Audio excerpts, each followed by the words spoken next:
And we decided to build our rules for the customers who we really want and we really want to take care of, and then make exception rules for the people who are taking advantage. And there's really not that many of them.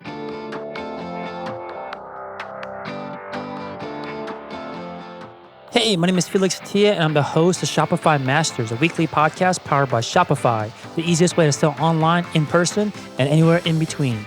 Each week, we invite entrepreneurs like you to share what they've learned growing successful e-commerce businesses. In this episode, you'll learn why you don't need to see the entire path towards your goals to get started, how they created a forum and use it to increase traffic and sales, and how they were able to get $1 million domain like headphones.com without paying $1 million. Today, I'm joined by Andrew Lissimore from headphones.com. Headphones.com sells ultra high-end headphones for people who want to hear what music actually sounds like, and was started in 2016 and based out of Vancouver, BC, and is now a $5 million a year business. Welcome, Andrew, to the show.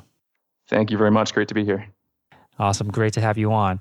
So you tell us about how you started this business. Like we were talking off air about how there's headphones.com, headphone.com. Like what was the origin of this business? Yeah, we did not start with all those incredible domains. The origin of the business is actually kind of a funny story. I came from being a software executive at a venture-backed company in Austin, Texas, and had some visa problems and had to come home. And I had now my wife, but then my girlfriend, who was balking at the idea of me buying an expensive pair of speakers. And so I was thinking about ways I could acquire these speakers without paying full price. And it seems crazy now that I think about it, but my idea was to call the company and see if I could get a dealer's discount and get a dealer price list, and so get 30 or 40% off the speaker. And the company, for some crazy reason, said yes. And so I got the speakers and they sent me the price list. And as it turns out, the margins on all the other speakers were really good. And so I thought, I'm going to just throw these online for fun and build a little Shopify website. And so I did it over the weekend. It was a brutal website. And then I forgot about it for a week or two. And then about 2 weeks later, we got our first sale. And someone actually trusted this website enough to buy a $999 pair of speakers. So that's how it started. That's amazing. I feel like when we think about starting businesses, we think about entrepreneurship, we see this humongous mountain to climb, like all these barriers to entry for us to find a way, not like sneaking around it, going through it, going over, like finding all these different ways to almost creating these obstacles in our heads on how to get started. You just like found this price sheet and the barriers were super low, great profit margins. You put up a site very quickly. Like, was it shocking to you how easy it was to at least start the business? Yeah, I mean, I guess there's two stages to starting it. One is the kind of internal work of deciding, making the crazy decision to start a website with not even no guarantees of success, but just the feeling of no chance of success. So that was the first thing. And it wasn't shocking that was easy because Shopify was already really good software in 2016 and it was pretty easy to get set up. But the fact that a person bought something from us, that was totally wild. And the fact that was so easy blew me away. And if that hadn't happened so quickly, we probably wouldn't have had the motivation or the confidence to keep going. Got it. So did you have experience with e-commerce specifically? Like, why did you decide to see, okay, you see that there's, good margins to be made. Why did your mind instantly say, let's try selling this online? No, I had zero e-commerce experience at the time. I'm not really sure what I was thinking. I think it was along the lines of, I wanted these speakers and they're kind of hard to get in Canada. Maybe other people want these speakers too. And so I threw them up. I didn't put too much thought into it at the beginning, really. I know people, write a business plan and whiteboard out their entire business strategy sometimes before making their first actual move into the market. And I did the complete opposite. I just threw them up and didn't really think too much of it. I didn't tell anyone I was doing it because I didn't want to say like, hey, I'm starting a business and then have all the pressure and expectation that comes along with that. So I just threw it up and kind of forgot about it. So would you say that's luck, or if you were to start over, you would still try to get to market as quickly and stealthily as possible? Absolutely. So first of all, yeah, absolutely. I would say it was luck, but I think it's lucky that we learned that I think the best way to go to market is to do it as cheaply and stealthily as possible. Because what I see now, a lot of people ask me for advice about how to start a business like this, and a lot of the time, I think it's comfortable for people to sit around and think about ideas and talk about ideas and think through, how it's going to look in the market and think through the competition. If I'd done any of that, I would have thought about Amazon and Best Buy and all these companies, and I wouldn't. There's no chance I would have started. You mean you would have talked yourself out of it because there's too much competition? Absolutely, yeah. If someone had asked me if this was a good idea before I started it, I would have said definitely not. This is a bad idea. Got it. So I can see that. I can see that. I see what you're saying. I think what you're getting at is that you want the speed aspect, so that you don't give yourself the time to second guess your decision to go into this. So you also mentioned trying to get in as cheaply as possible. Like, why is that part important? Let's say someone has budget to spend, they have money to spend. Is there still a benefit to making sure that you don't spend the money? Like, what is there a kind of a Absolutely. competitive reason to do that? Yeah. So the reason is that just in case you're wrong, it's good to be able to take another few swings. So it just happened that we were right the first time. So I think we got really lucky with that. But if we weren't right, the good thing is that we hadn't invested too much, and it would have been really easy to pivot or try something else. Mm-hmm. I think if you have, say, $10,000, we didn't have that. My wife, who I already told you was frugal with the speakers, she's a conservative accountant, and which is actually very helpful when you've got an entrepreneur starting a business. She's a great guardrail on some of the things we want to do. But there's no way that we could have spent any sizable amount of money starting the company, which was an advantage, because if it didn't work, it would have been really easy to try it with something else. And also, you get really asymmetric risk when you're able to try something that costs you very little, but that has, potentially enormous upside. Like what we've experienced, it's only taken 3 years and we've had a lot of upside, and we had very little risk at the beginning, which I think is a great way to start a business. Got it. So when someone out there is doing the opposite of this, where they're spending a lot of time, spending a lot of money, what do you find that if someone out there wants to reflect on their actions and see if they are kind of, a sinner in this case, what would you say is that they're spending their time too much time on, or wasting too much money on when getting started for the first time? I think in general, and it's different for different people, but what I see a lot of is people wanting their business to look good before actually putting it out. I think it's it's natural for us to be a little embarrassed by planting our flag in the ground and saying, "Hey, I have a business now. Here's my business." And naturally, we want that business to look cool. We want it to sound cool. We want it to make the world a better place. We want it to have a great office. We want a sweet logo and all that stuff. So I think just naturally you get pulled in that direction to try to make your business look awesome. And it stops you from doing the things that actually build the business, like, getting products out on a website and trying to get customers to buy them. Right. That makes a lot of sense. Okay, so let's talk about the very first sale. Someone bought the high profit margin product from you that you had just thrown on a website like 2 weeks ago. What was next? Like, once that happened, did you immediately say, I need to focus on this and turn this into a business? Or like, what was the kind of next step? No, it was like a dial that goes from 0 to 10. And right at that moment, the dial was at like 0.5. And then we got the first sale, and maybe the dial went up to 2. And then we got 2 or 3 more sales over the next few weeks, and the dial kept on creeping up, where I started to focus on this more and more, because I kind of came from a world where to build a real business, it has to be software, and it has to be you have to have the ability to grow something really enormous, because I'd just been working in a venture-backed software company.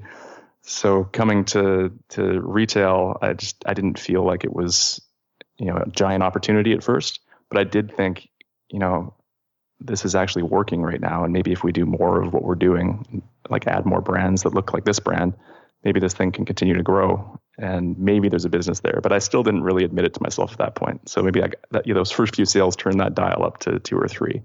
I needed a lot more convincing to kind of go in and jump into this with both feet.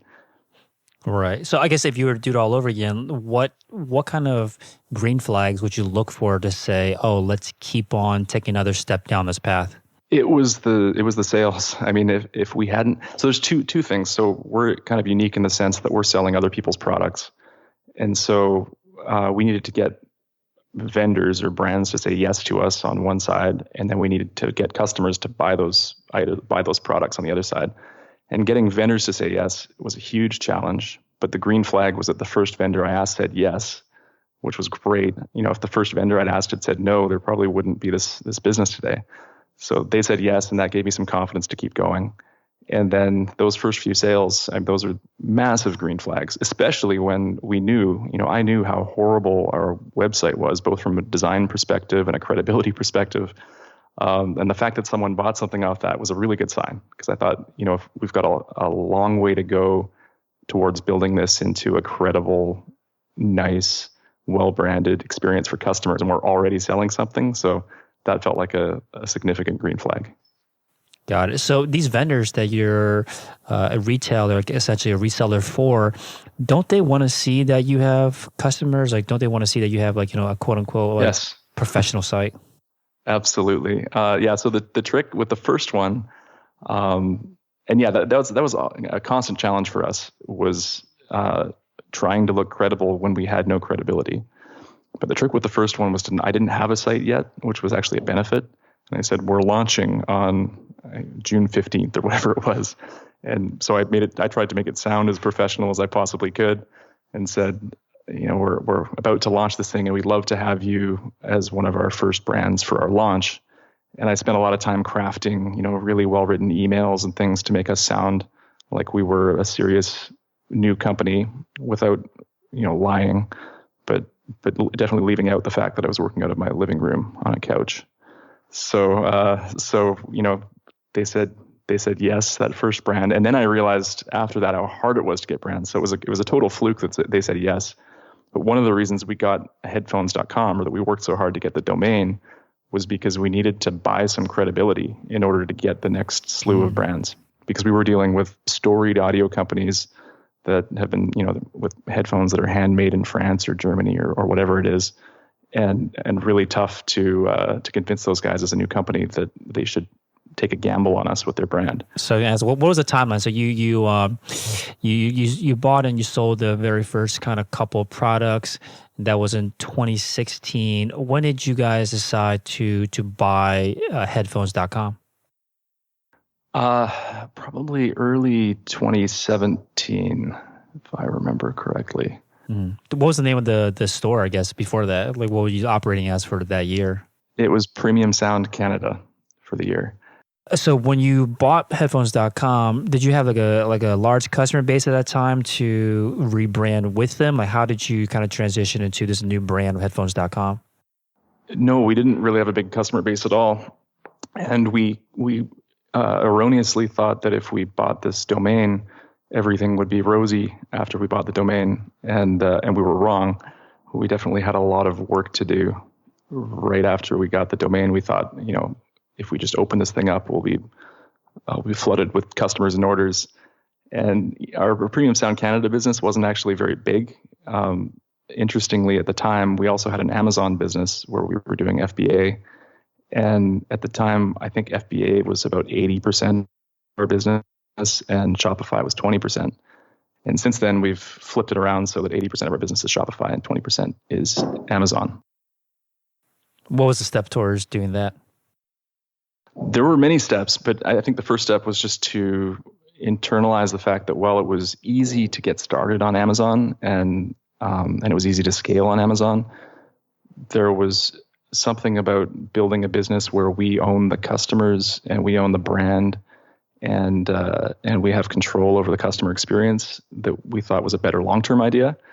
So we, was internalizing that and then making that a focus in the company, where we were kind of giving up some short-term flash in the pan type sales on Amazon in order to build a longer-term business, because we knew that we couldn't build a brand on Amazon, for example, or it would be really tough and really hard because we couldn't market to our own customers that we'd acquired through Amazon. So yeah, it took that and then, a bunch of initiatives to try to improve our Shopify sales. If you want me to get into the marketing and things like that we did that have worked and haven't worked. I think it's pretty interesting. Yeah. We'll definitely step into that in a second. I want to ask, so is that the right stepping stone where you go and into a marketplace that already exists, like Amazon, and then start there, and then transition more of the marketing, more of the sales towards your own platform, your own site, your own Shopify site in your case, and focus on owning? Or is it better to focus on owning those customers from day zero, from the get-go? Well, it worked for us. And I think the reason it worked for us was because we didn't really have much money to invest. So it was nice to have something that worked right away, which was Amazon, where we were getting a bit of an income, and it was a proof of concept for the business. And that funded our ability to grow the rest of the business, the Shopify business. However, if I was doing it all over again and we had a little bit of money, I probably just would have started on Shopify and grown that business from day one, because I've always seen the Amazon business as a bit of a distraction from investing in our website. Got it. So you mentioned that you started this while you were in sales at a tech company. I'm assuming you've since left that job and are focusing on this full time? No, I'd already left before we started this. Oh, okay. Because you were trying to start a business, or like what was the reason why you had left? I left because I had to come back to Vancouver from Austin, Texas, because I was having visa problems out there. So I came back to Vancouver, and I was starting a different business with some friends. We were starting a software business, and that was what I was focused on at the time. And then at some point, I realized that this business was the one I should be focusing on, and I stopped building the software business. Yeah, I've heard this quote recently, which is similar to the idea of how important it is to learn how to say no as a entrepreneur. There's other, I think, the more extreme approach is learning when to give up. So when you said no to the other opportunities and you decided to focus on this full time, was that a hard decision for you to make? Like, how did you come to that decision to say, let me kind of, leave this path and focus 100% on headphones.com in this case? Yeah, it was hard, and I think I probably took too long to make that decision, because all the signs were there that this was the right way to go. But I think it was just an ego thing where I didn't really feel like this could be a real business. Like, remember when we started this, it wasn't big yet, and it wasn't successful yet, and it was hard for me to tell all my peers that I was running this dinky little Shopify store, and that's what I was working on. So it was nice for me to have this big software project that I was working on that I could tell people about. And it was kind of what we were talking about at the beginning, where you want the business to sound big and good, just because it's a social pressure for that, I guess. So I think if I'd made the decision earlier, I would have been much better off. But by the time I made the decision, it was really obvious that this was the way to go, because this was ramping up and making sales, and we were still about a year away from any revenue with the software business.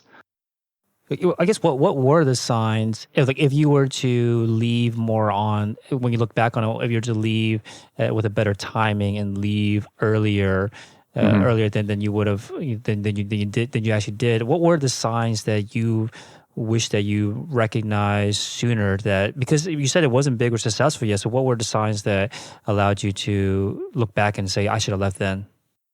Yeah, it was that whenever we added a new brand and new products, our sales went up. So we kind of had a framework or a recipe that we knew would keep working. And so we just had to add more brands and more products, or better brands and better products. And so any time that I spent not doing that was kind of a waste at that time. Got it. So how many successes of that in a row before you recognize that there's a pattern that you can invest into?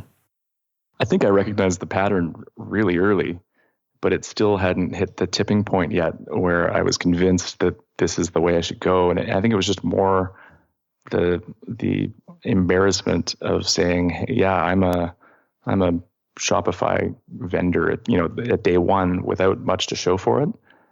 I think it's just, it took some like getting over some psychological stuff about what is a business and what do I want my future to look like, more than anything else. Because I think I recognized the patterns. It's just that it hadn't tipped the scales for me yet, like it should have.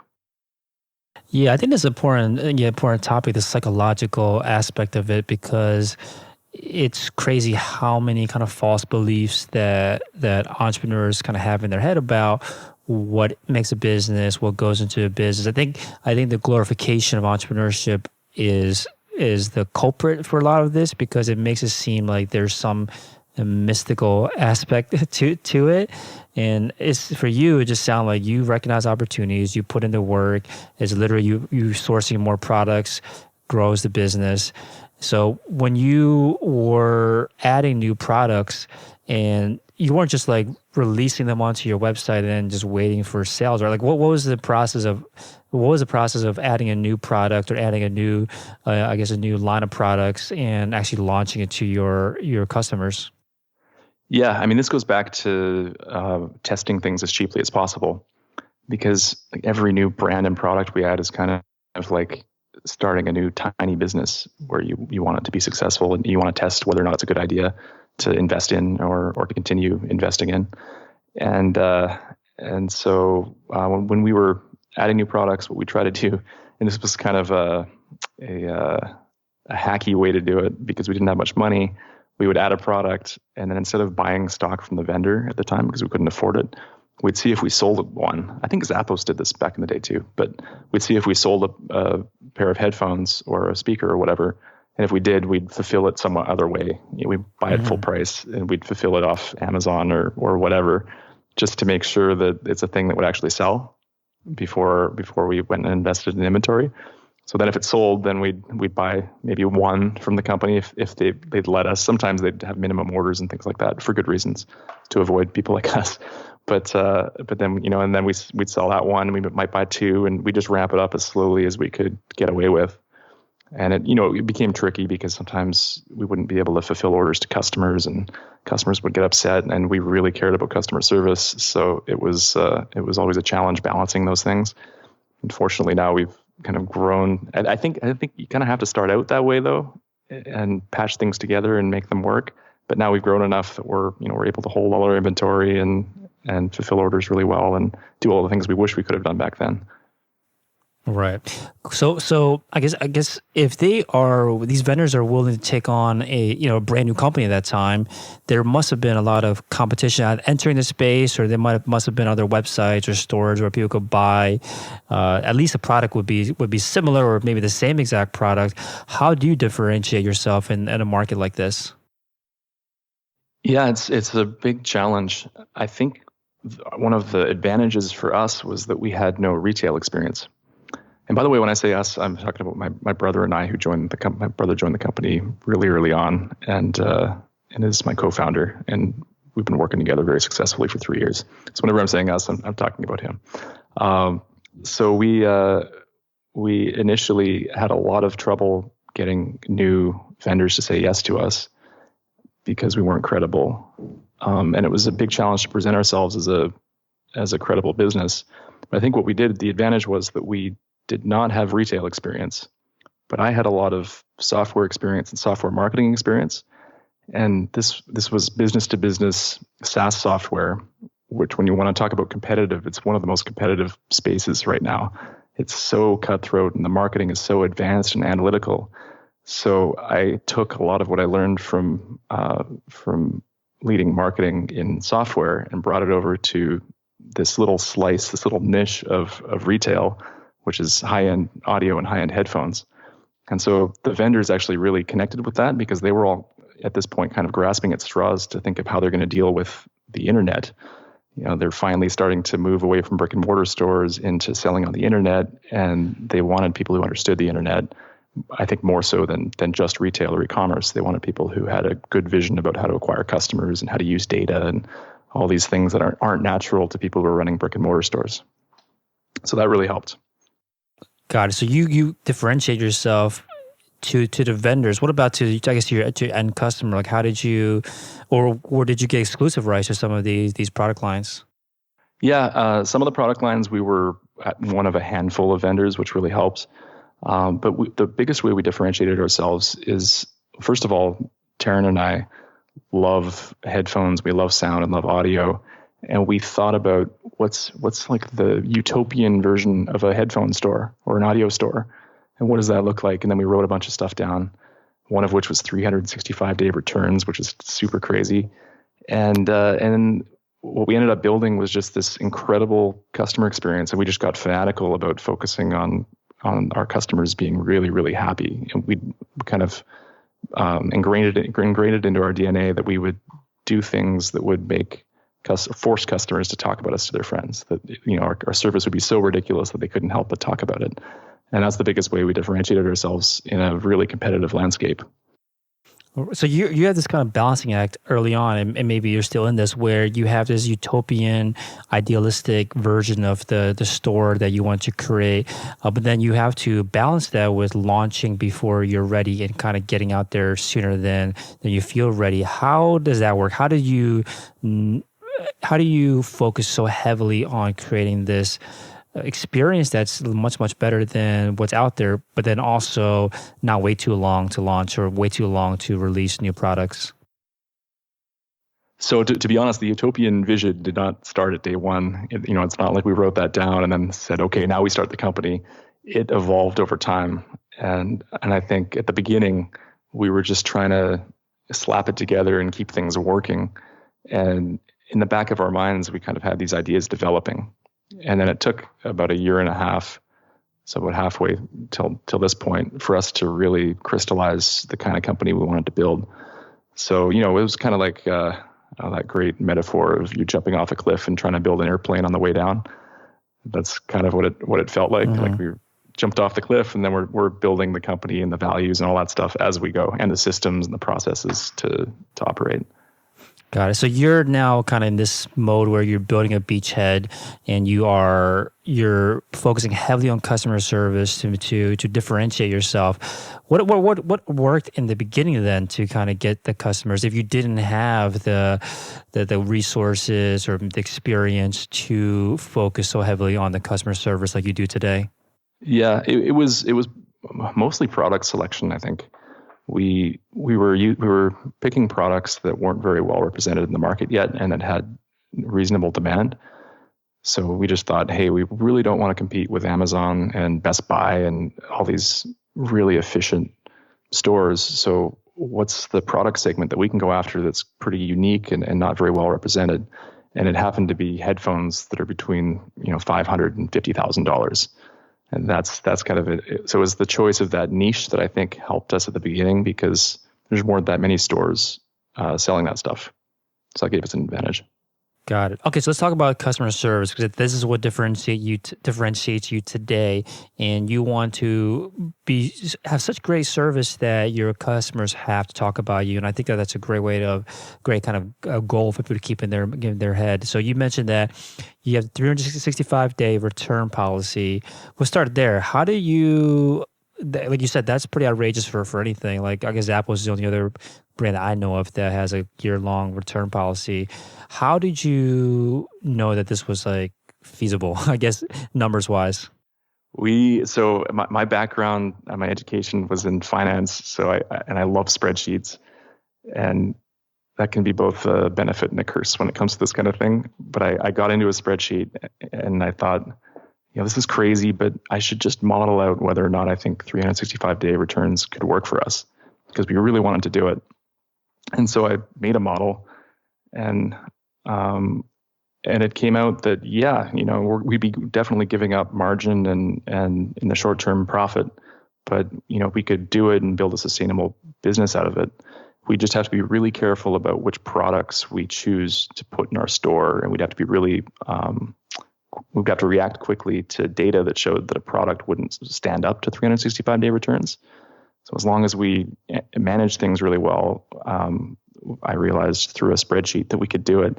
The thing was, and it was kind of a neat incentive that was created out of this, is that now we have to curate our products very carefully in the store. And we're forced to curate by this litmus test of, okay, can this product stand up to 365 days? And that's a pretty high bar for a product to meet. So it's actually created a better customer experience because we have better products in our store, because we're forced to, or else we'd be an unsustainable business. That's a good point, where product selection affects your return policy, because you have terrible products, then you might not want a return policy at all. But in your case, we've had to remove products. Yeah. Yeah. Well, I guess, what do you have to look at to determine if something can stand up to a long return policy? Well, first of all, is just in general, how satisfied is a customer with this product? If you're satisfied after 30 days, you'll likely be satisfied after a year. So we look at that. And then we look at how often the company releases a new version of this product. And fortunately, with the products we sell, the companies put a lot into developing these things, and they're phenomenally made and built. But they usually, release a new product every few years. So if the cycle was, a product that's being released, a new product's being released every 6 months, for example, then we'd have a tough time because someone would want to upgrade to the new version every time. But those are the two main things. The other thing is unfortunately, we can't sell many things that have batteries in them because batteries tend to wear out over time. So that was kind of a negative forcing function. Mm-hmm. Did you find that sales went up like immediately, or how measurable was it that when you instituted this 365-day return policy? How were you able to measure the impact of that on your business? At first, I don't think anyone noticed. We had a really hard time getting the word out. But I got a funny story. I was about a year and a half ago. I was at an audio show in Colorado with my brother, and I spotted this guy named Steve Guttenberg who writes for CNET, and he's a really nice, legendary guy in the audio community. And I thought, I'm going to go introduce myself to this guy. And so I went up, and I'm this young guy in an audio show full of pretty old dudes. It's mostly 55 plus. And I introduced myself to Steve and talked about the company a little bit. And we got to the topic of 365-day returns, and he said, "You're kidding me. That's not possible." And I said, "Well, so far it is." And he said, "I'll tell you what, if you guys are still in business in 6 months," and he said it with kind of a winky face sneer. He said, "If you guys are still in business in 6 months, I'll write about you." And I thought, okay, great. So I left the show, and sure enough, he called me 6 months later and did a quick little interview. And then CNET wrote an article about our return policy. So that kind of let the cat out of the bag, and that quadrupled or quintupled our traffic, and it's never let down since then. And it really got the word out about the return policy. He even made a YouTube video talking about it. It was really great. Yeah, so this is almost like the hook that you guys lead with now, because I'm seeing on the very top of your website that the 365-day return policy is up there. So yeah, that's awesome. So what else what else did you try to do to improve the customer service experience? There's nothing that we've really institutionalized. It's just that we treat every customer interaction, or not even customer interaction, every interaction period, like it's, like they have a million Twitter followers and they can tweet about their experience. So it's more of just a mindset. And also my brother, Taryn, to this point has been able to do most of the customer service himself. So as an owner of the company, he really cares about the customers, and so do I. And so it's kind of, we deal with things right now on a case-by-case basis, and we are starting to codify it into some procedures because we're right now, actually at this very second, in the process of hiring our first customer service employee. So we need to be able to pass this on. But really, it's just treating every customer like they're the most important person in the world, and also keeping in mind that we want to do well in the long term, not the short term. So we want a customer to be ultra happy with whatever they buy. We don't try to, push a product on them we don't think they're going to like, and then we'll do something that might be construed as ridiculous. We'll take a return back that we shouldn't, or that a bigger company wouldn't, or we'll send someone a new pair of headphones before they've returned their broken pair. We do that stuff on a case by case basis, but we always like to make our rules.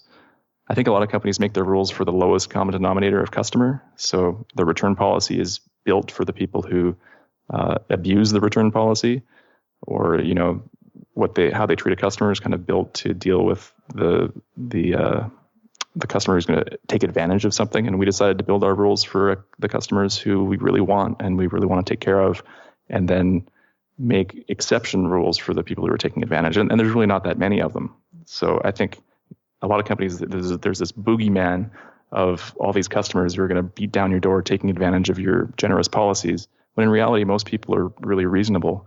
And then there's just a handful of people who, in most cases, ruin it for everyone else. And we decided not to let those people ruin it for our customers. Hey, real quick, if you're enjoying the show, please leave us a review on iTunes and let us know what you think or what you'd like to hear more of. Now, let's get back to the interview. Makes sense.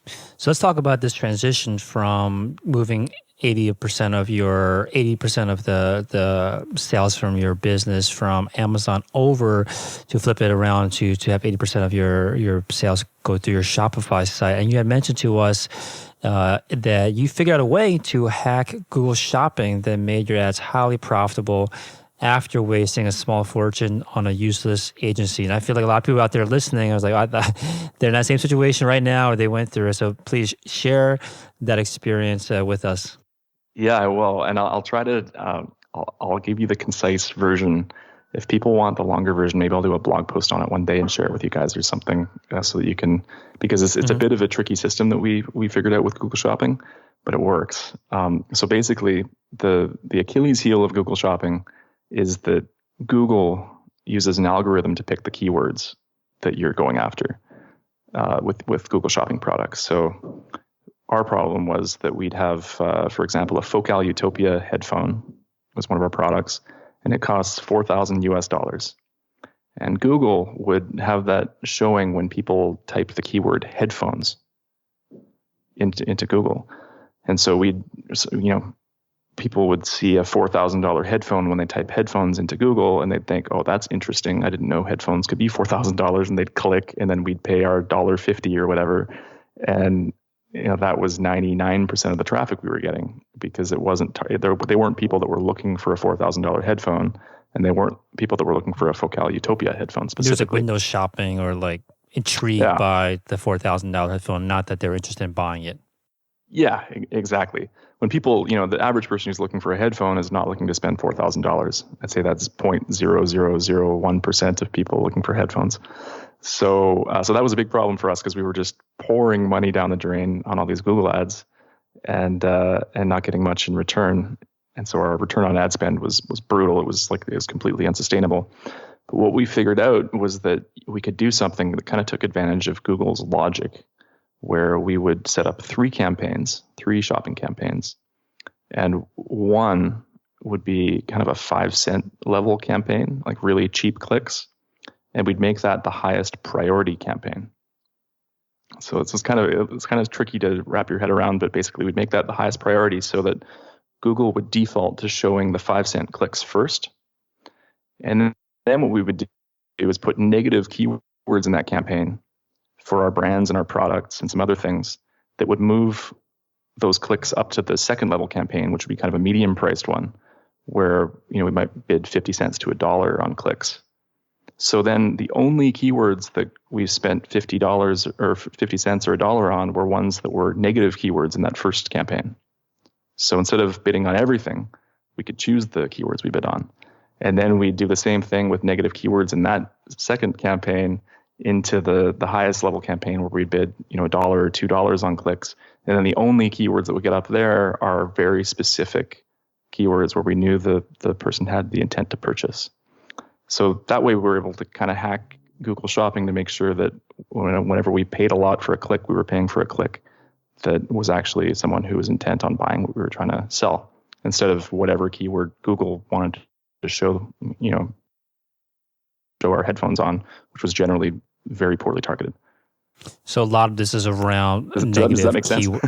I think I'm kind of following it. So I think I want to try to clarify this, at least for myself and hope maybe others, is that I guess, what is the point of having these multiple campaigns? It sounds like what you want to, and this is probably my ignorance with Google Shopping, but if your goal is to get a highly targeted traffic, why can't you just set up one campaign and then have negative keywords on that entire campaign, except for the keywords that you actually want Google to show your product for?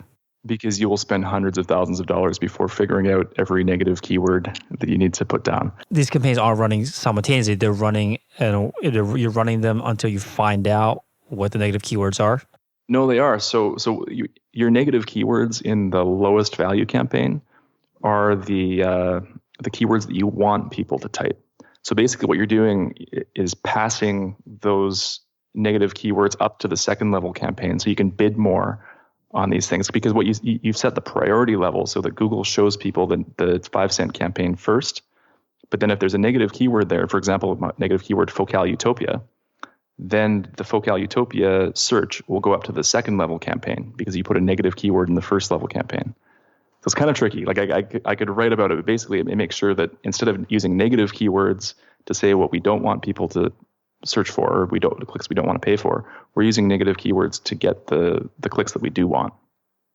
I got it. Okay, yeah, we definitely. I think the visual will certainly help. I think I get the idea is that you're using a lot of negative keywords to kind of drive Google's algorithm in a direction that you want them to go in terms of showing the right products. It's like using a laser beam instead of a shotgun. Right, that makes sense. Okay, so what else have you done in this transition to kind of move your traffic and your sales over to your own platform? Yeah, it was quite a few things we've done, and some of them worked in the short term, and some of them have been more long-term initiatives. But one of the biggest things we've done is we created our own community. So we made a forum on our website, and if you're up at the top of the website, you can click on forum, and there's a really engaged headphone community there. And what we decided to do was not sponsor it with ads, not really even once you're in the forum, there's no real mentions of our website or anything. And it's just a community where people can talk about whatever they want. They can bash our products, they can bash our site, but we wanted to provide this so that the kind of people who buy these high-end headphones had a really great place to communicate with each other and talk about headphones. So that's something that's built over time, and that's worked really, really well. And one thing I really like about it is because we always feel a little exposed when we're selling other people's products because we don't have a lot of control. But having a community and building a brand around that is something that's really hard for someone to take away from you or to copy. So that's been a really great initiative, and it's grown over time and given us a lot of our best customers. And then from that community, we take some of the best reviews that people write, and then we ask them if they'd like to have their review on our main site. So we've gotten a lot of great SEO and a lot of great traffic for people looking at reviews that have come through that community, and we get them onto the website. So we release a review every 1 or 2 weeks, and the reviews are impartial. So we actually don't even look at the reviews before they're posted. We have someone who's unpaid who posts the reviews for us, so there's no potential conflict of interest because we know we're a store. We want a reputation for being honest and transparent with our customers. So those reviews are posted by a third party, and then they show up on our site. So we've got this whole brand around being open and transparent about these products with our customers, which has also really helped to build our Shopify store. And then the fourth thing, and this one was huge. I actually, talking about an agency that didn't work, I hired someone, and I've got to give a shout out to uncog.com, uncog.com, who set up our email marketing campaigns on Klaviyo. And this is something that we hadn't been doing before, but we just started. They set up all these Klaviyo templates for us. And the first month they set them up, we did an extra $45,000 in sales just through email, which was incredible. It like doubled our sales that month. And since then, it's just been printing money consistently every month. So that was the fourth big thing we did to get the business. And then the CNET article really helps, and 365-day returns really helps our stores. Our brand spread like wildfire among the headphone community that we're trying to serve. Got it. So the email marketing that you guys were doing through Klaviyo, what was going on? Like what were you setting out that was driving so many sales back to the store? They were just there's a welcome series that we did where it would talk about the values of the store and some recommended products from Taryn and I, our favorite products. And then we also, I should step back a second, we had to get people to sign up for our email list, which was a challenge. And the way we did that was by offering a free headphone stand. if you signed up for our email list and made your first order, you'd get a free wood-crafted headphone stand. So we had all these emails coming in, and then we would send them a welcome series of emails where we just talk about our products and our company. And then we also had more targeted stuff where, if they looked at a certain product 3 times, then we'd send it back to them and, say, can we help you? Do you want to have, or do you have any questions about this product or whatever? And just the fact that we targeted this stuff to people and the fact that it's something that's happening while you sleep was really awesome to us. And yeah, it's had an enormous impact. Now we have 125,000 emails. So every time we send an email out about a new product or about a new review that went up or whatever it is, we get a substantial amount of sales just from that. That's awesome. So I like the idea of offering them a product, the headphone stand, bundled with their purchase if they sign up for the email list. I think this is a very unique approach because a lot of times people will just give a discount code or some kind of percentage off, but you decided to bundle a product with the product that they end up purchasing. How did you decide to go with the headphone stand? How did you know that was the thing that would make sense to pair your purchases with? Yeah, that's a good question. I think we did it because a headphone stand is something that everyone would want with a pair of headphones, but that not many people would buy because it's such a luxury. Mm-hmm. So it was kind of like one of those really nice bonuses where if you get it for free, you're going to want it. But if you have to pay for a headphone stand, then it's only a very limited number of people that are going to have one. But if you have a pair of headphones, it's great to have a stand for them. Yeah, I'd be surprised. I would not be surprised if people bought products just to get the headphone stand. I think they did.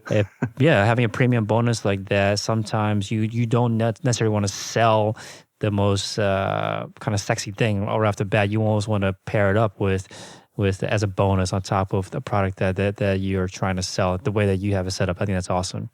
So you mentioned Klaviyo so far as an app that you're using. Any other kind of software that you guys depend on to run the business? Yeah. So we use Klaviyo, which has been great. We use Tidio, if that's how you pronounce it, for live chat, which has also been really good. And then we have a dashboard called Order Metrics that we use to track our sales and margins. And we were looking for something for a long time that would give us a good idea of what our actual margins were, including advertising and a lot of other expenses. And that's the first piece of software that's given us like a really good number for what our real margins are. And then we use a handful of other apps. We use Order Deadline, for example, just to show, it's kind of one of those apps that says, if you order in the next 2 hours, it'll ship tomorrow kind of thing. I can't really think of any others. Yeah, so before we wrap up, I want to hear, so let's talk about the story then of how you guys acquired the actual domain. Because the headphones, like a cool domain like headphones.com, or you also mentioned headphone.com to have is such an awesome asset. It didn't solve your problems like you mentioned, but what was the process in acquiring those domains? Yeah, that's a great story. So we'd been running Premium Sound Canada for about 6 months, and through the process realized that headphones were way better to sell online than speakers because headphones were light and easy to store, and the speakers were heavy and hard to ship and expensive to ship. And so we started trying to get these headphone companies, these really good headphone companies, to say yes to us, and that was really hard. They were really picky, and they kept turning us down and saying, no, you can't sell our stuff. And so I thought, if we had headphones.com, they wouldn't be able to say no to us. There's no way. And so I went to the domain and it wasn't being used. And so I looked up the who is on the domain, and there was a guy named Mike Faith he's the CEO of headsets.com.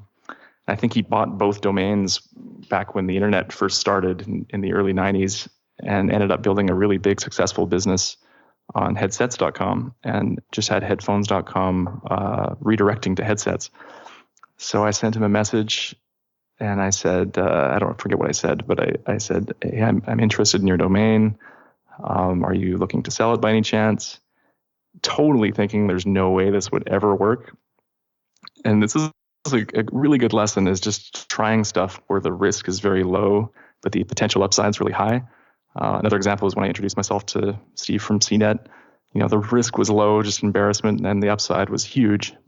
So sending this guy an email, he got back to me and he said, great timing. We had a board meeting last week and we were talking about what we wanted to do with this domain. So I thought, oh my goodness, this is awesome. At the same time, in the back of my mind, I knew that I couldn't afford the domain, whatever we wanted for it. There's no way I had enough money. So I thought it was a bit of a pipe dream, but maybe we could work something out. Fast forward 4 months, and we had spent the whole 4 months kind of going back and forth and negotiating, and we made a deal for the domain. And it was very expensive, but I was able to get it tied to the business, basically. So we were just paying for it monthly. And then as the business grew, our payments would grow. And so that's how we got the domain. And we did it without, he wanted over $1 million for it. And we obviously did not have $1 million to give. So he was a very reasonable negotiator and a really, really nice guy. And ended up connecting me with other great people in the industry and stuff. So that all worked out really, really well. Awesome. So thank you so much for your time, Andrew. So headphones.com is the domain, is the website. What would you say needs to happen this year for you to consider this year a success? I think if we continue to grow at this current rate, we'll be really happy. This is the kind of the year where we're expanding beyond my brother and I. We've got 5 employees now, 2 of which are part-time. But I think we're going to be scaling our workforce a little bit and hiring new employees. So being able to bring them in and to keep the same culture of incredible customer service when it's not us doing all the work ourselves, I think is going to be a challenge. And if we can do that successfully, I think we'll have had a great year. Awesome. Again, thank you so much for your time, Andrew. Thanks, Felix. Thanks for tuning in to another episode of Shopify Masters, the e-commerce podcast for ambitious entrepreneurs powered by Shopify. To get your exclusive 30-day extended trial, visit shopify.com/masters.